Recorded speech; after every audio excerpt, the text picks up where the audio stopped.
उस दिन एक अतिथि को स्टेशन पहुंचाकर मैं लौट रही थी कि चिड़िया और खरगोश की दुकान का ध्यान आ गया और मैंने ड्राइवर को उसी ओर चलने के आदेश दिया। लेकिन बड़े मियाँ चिड़िया वाले की दुकान के निकट पहुंचते ही उसने सड़क पर घर आकर ड्राइवर को रुकने का संदेश दिया। मेरे कोई प्रश्न करने के पहले ही उन्होंने कहना आरंभ किया, सलाम गुरुजी, पिछली बार आने पर आपने मोर के बच्चों को लिए पूछा था, शंकर गढ़ से एक चिड़िया मार दो। मोर के बच्चे पूछा था, शंकरगढ़ से एक चिड़िया मार दो, मोर के बच्चे को पकड़ लाया है।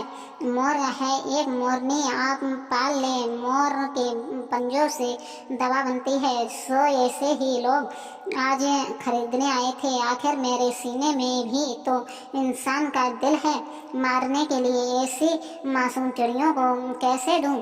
टालने के लिए मैंने कह दिया, गुरुजी ने मंगवाए पैसे है कम, वक्त रोजगार ही खराब है, बस पकड़ो पकड़ो, मारो मारो।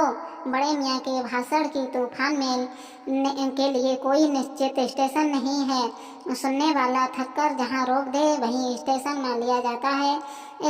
इस तथ्य से परिचित होने के कारण ही मैंने बीच में उन्हें रोककर पूछा, मोर के बच्चे हैं कहाँ? बड़े मियाँ के हाथ के संकेत का अनुसरण करते हुए मेरी दृष्टि एक तार पर के एक छोटे से पिंजरे तक पहुंची जिसमें तीसरी के समान दो बच्चे बैठे थे। पिंजरा इतना संकीर्ण था कि बेपक्षी शावक जाली के घोल फ्रेम में किसी जड़े विचित्र से जैसे लग रहे थे। मेरे निरीक्षण के साथ साथ बड़े मियाँ की भाषण में चली जा रही थी, ईमान कसम गुरुजी, चिड़िया मार ने मुझसे इस मोर के जोड़े के नगद 30,000 रुपये लिए हैं। बारहा कहा, वही जरा सोच तो, अभी इसने इनमें मोर की खासियत भी है कि तुम इतनी बड़ी कीमत ही मांगने चला, पर वो है मुझे क्यों सुनने लगा है।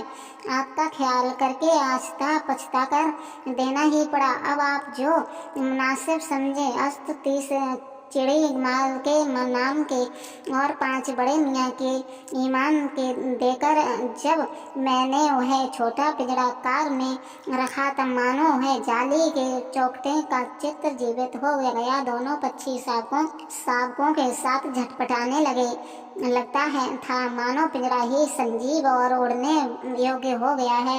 घर पहुंचने पर सब कहने लगे, तीतर है, मोर कहकर ठग लिया है। कदाचित अनेक बार ठगे जाने के कारण ही उस ठगे जाने की बात मेरे चिढ़ जाने की दुर्बला है बन गई। अपसरण होकर मैंने कहा, मोर के क्या सुख ख्वाब हैं के पर लगे हैं, मैं तो पक्षी ही चिढ़ा दिया जाने के कारण ही संभव उन पक्षियों के प्रति मेरे विहार और यात्रा के कुछ विशेष आ गए।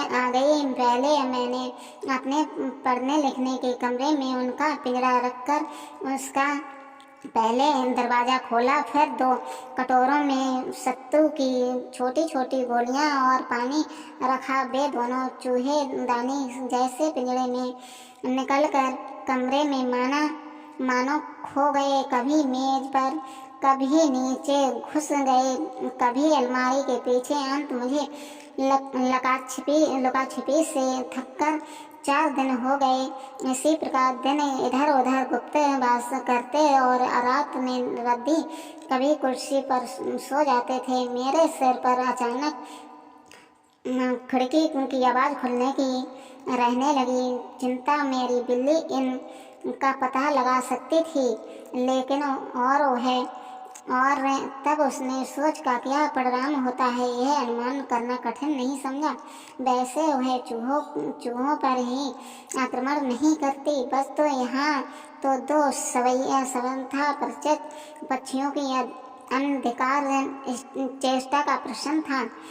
मेरी मेज को अपने शासन बना ले, यह स्थिति चित्रा जैसी मारजालरी के लिए ऐसा ही कही जाएगी। मेरे कमरे का कायाकल्प चिड़ियाखाने के रूम में मैंने होने लगा। तब मैं बड़ी कठिनाई से दोनों चिड़ियाओं चिड़ियों को पकड़कर जाली के बड़े घर में पहुंचाया जो मेरे वस्तुओं का सामान निवास है। दोनों ने पहले से रहने वालों में वैसा ही कुतूहल जगाया जैसा न बंधु के आगमन पर परिवार में स्वागत। लंका कबूतर नाचना छोड़कर दौड़ पड़े और उनके चारों ओर घूम घूम कर गुटरों की रागनी अलापने लगे। धीरे धीरे दोनों मोर के बच्चे बड़े होने लगे। उनका कायाकल्प वैसा और रंग में था जैसा इल्ली से तितली का नाचना।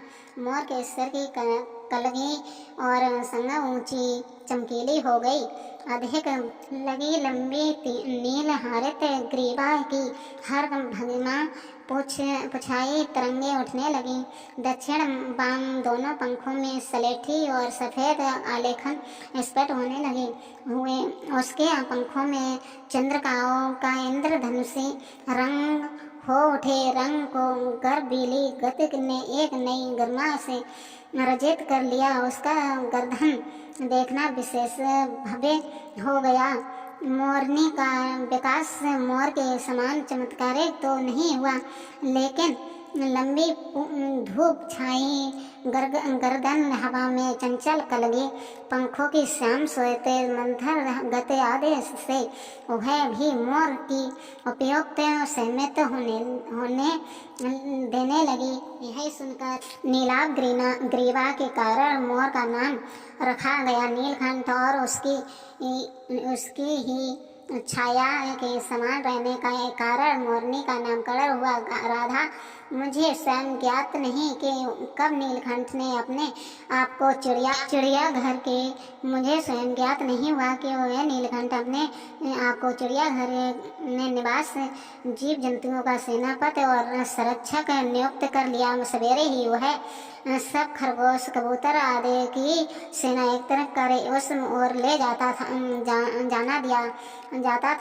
घूम घूम कर मानो सबकी रखवाली करता रहता था कि कुछ गड़बड़ ही की और वह अपने तीखे चंचू प्रहार से उसे दंड देने दौड़ा। खरगोश के छोटे बच्चों को वह चोंच से उनके कान पकड़कर ऊपर उठा लेता था और जब तक वे अंतर्गत न करने लगते उन्हें अधर में लटकाए रखता था। कभी कभी उसकी पैनी चोंच से खरगोश के बच्चों का कड़ भेद संस्कार हो जाता था, पर वे फिर कभी उसे क्रोधित होने का अवसर न देते थे। दंड विधान के समान ही उन जीव जंतुओं के प्रति उसका प्रेम भी असाधारण था। प्राय वह मुट्ठी में उसे पंख फैलाकर बैठ जाता था और वे सब उसकी लंबी पूंछ और संघन पंखों में छुपायल सा खेलते रहते थे। ऐसी ही किसी स्थिति में एक सांप जाली और भीतर पहुंच गया। सब जीव जंतु भागकर इधर उधर छिप गए। केवल एक शिशु खरगोश सांप की पकड़ में आ गया। प्रयास के सांप ने उसे पकड़ लिया था। शेष आधा जो बाहर था उससे ची करने लगा। स्वयं मोर आकर के सांप को फन में पंजों से दबाया। फिर किए ये बहुत भाता है, यह तो नहीं बताया जा सकता है।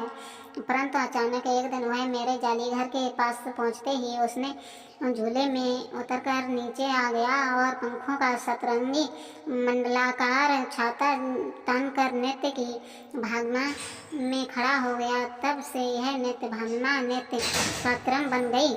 प्राय मेरे साथ कोई न कोई देशी विदेशी अतिथि भी पहुंच जाता था और नीलकंठ की निद्रा को अपने प्रति संपूर्ण समझकर विदेशी महिलाओं ने उससे परफेक्ट जेंटलमैन की उपाधि डाली।